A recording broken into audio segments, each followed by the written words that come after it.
जय श्री महाकाल। हस्तरेखा ज्योतिष एवं वास्तु विज्ञान केंद्र के आज के इस कार्यक्रम में मैं अंजलि गुजराती आप सभी का बहुत बहुत स्वागत एवं अभिनंदन करती हूँ। गुरुजी, पूजा स्थान पर खंडित मूर्तियाँ जो रखी होती हैं उनको रखना चाहिए या नहीं, और अगर रखी हैं तो उनसे कोई नुकसान होता है? पूजा के स्थान पर कभी भी भगवान की खंडित मूर्ति या तस्वीर नहीं रखनी चाहिए।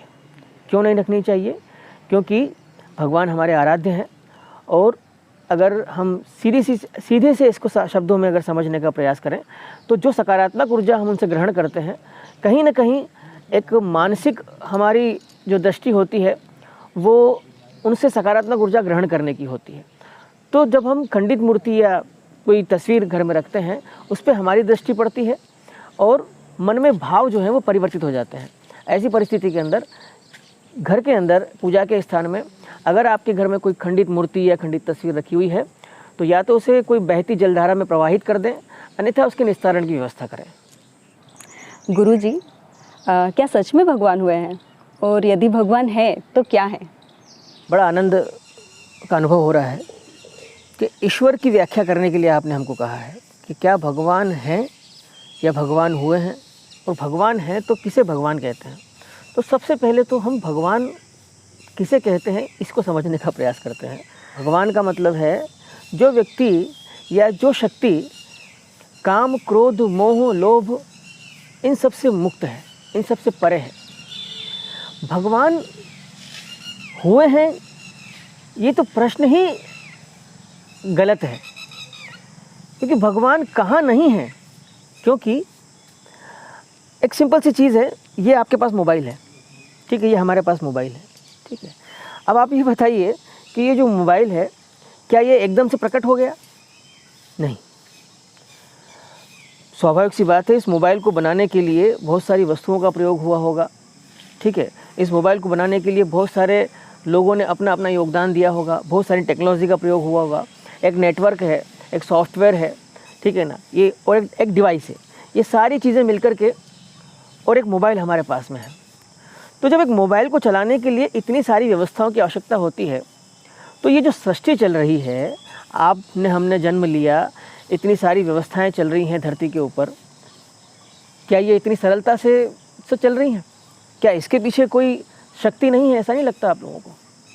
तो स्वाभाविक सी बात है, ये जो पूरा ब्रह्मांड चल रहा है इसके पीछे एक शक्ति है, उसी शक्ति का नाम भगवान है, उसी को हम भगवान कहते हैं। और अगर हम भगवान शब्द को समझने का प्रयास करें तो भगवान का मतलब है जो काम, क्रोध, मोह, लोभ इन सब से परे है, जो परमार्थ के लिए बना है।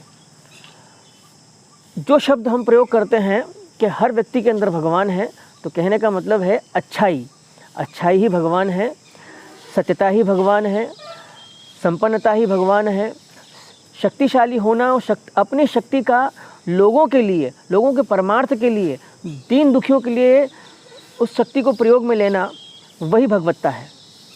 लोगों को अच्छा मार्ग दिखाना, वही भगवत्ता है। इसलिए भगवान सर्वदा हैं, सर्वथा हैं, सर्वव्याप्त हैं, वही भगवान है। गुरुजी, प्रसाद किसे कहते हैं, और क्या सच में भगवान प्रसाद या भोग ग्रहण करते हैं, और करते हैं तो कैसे करते हैं? जिस चीज़ में से अवसाद निकल जाता है उसे प्रसाद कहते हैं। जिस चीज़ में से कमियां निकल जाती हैं, जिस चीज़ में से दोष निकल जाता है, उसे प्रसाद कहते हैं। तो अवसाद रहित वस्तु को प्रसाद कहते हैं सबसे पहले तो। और क्या भगवान प्रसाद ग्रहण करते हैं? तो देखिए, भगवान को हम प्रसाद भोग के रूप में लगाते हैं, और आपने प्रश्न भी ये किया कि क्या भगवान भोग ग्रहण करते हैं, प्रसाद ग्रहण करते हैं।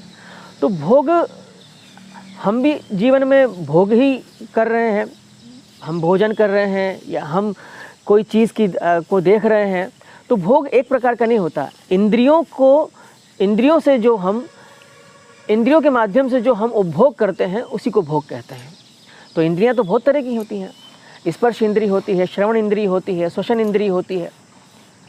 तो जैसे हम किसी चीज़ का रस ले रहे हैं तो रसेंद्रिय हो गई, ठीक है ना। आपने किसी चीज़ को खा करके उसका स्वाद लिया, रस लिया, तो आपने भोग किया। आपने किसी सुंदर दृश्य को देखा, भगवान की सुंदर मूर्ति को देखा, तो आपने उसका भोग किया। आपने किसी चीज़ को स्पर्श किया, आप स्पर्श करके भी भोग उसका करते हैं, ठीक है ना। आप श्रवण करके भी भोग करते हैं, आप बोल करके भी भोग करते हैं। तो उसी प्रकार से जिस प्रकार से हम किसी सुंदर मूर्ति को, भगवान की मूर्ति को या सुंदर दृश्य को देख करके आनंदित होते हैं, वैसे ही भगवान भोग जब हम लगाते हैं तो जब भगवान की दृष्टि उसके ऊपर पड़ती है तो उसमें से अवसाद निकल जाता है, वो प्रसाद बन जाता है और उसी को भगवान भोग करते हैं। इसी प्रकार से भगवान भोग लगाते हैं। हाँ गुरुजी, क्या शिवलिंग पे चढ़ा हुआ जल, भोग या प्रसाद हमें ग्रहण करना चाहिए? कुछ लोग बोलते ग्रहण करना चाहिए, कुछ लोग बोलते नहीं करना चाहिए। वास्तव में इसके क्या फ़ायदे या ग्रहण करने से कोई नुकसान वास्तव में होते हैं? हमारे पुराणों में इसके बारे में कोई वास्तविक जानकारी दी गई है तो हमें बताइए। इस प्रश्न का उत्तर ये मान के चलिए कि ये प्रश्न हमसे काफ़ी लोगों ने किया है, अनेक लोगों ने किया हमसे प्रश्न को किया है। क्योंकि ऐसा नहीं है कि किसी ने क्या बता दिया, किसी ने क्या बता दिया, लेकिन अगर वास्तविकता में देखा जाए तो शिवलिंग पर चढ़ा हुआ किसी भी प्रकार का प्रसाद या भोग शिव पुराण के अनुसार किसी भी व्यक्ति को, सामान्य व्यक्ति को ग्रहण करने का अधिकार नहीं है।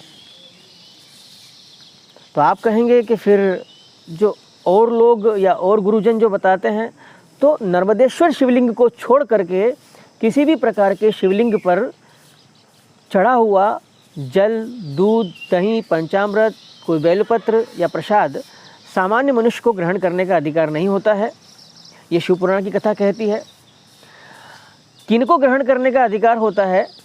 तो किन्नर, शिव के गण, सीधे शब्दों में अगर हम कहें तो शिव के गण। शिव के गण कौन हुए? किन्नर, भूत, प्रेत, पिशाच, डाकिनी, अबोध बालक, साधु, अघोरी, ये लोग जो हैं मात्र और मात्र शिवजी के शिवलिंग पर चढ़े हुए किसी भी प्रसाद का भोग करने के अधिकारी हैं। अन्यथा सामान्य व्यक्ति अगर शिवलिंग पर चढ़ा हुआ जल, प्रसाद, बेलपत्र या किसी प्रकार की कोई वस्तु ग्रहण करता है तो चांडाल की योनि में वो जाता है। नर्मदेश्वर शिवलिंग पर चढ़ा हुआ किसी प्रकार का प्रसाद सामान्य व्यक्ति ग्रहण कर सकता है, अन्य शिवलिंग पर नहीं।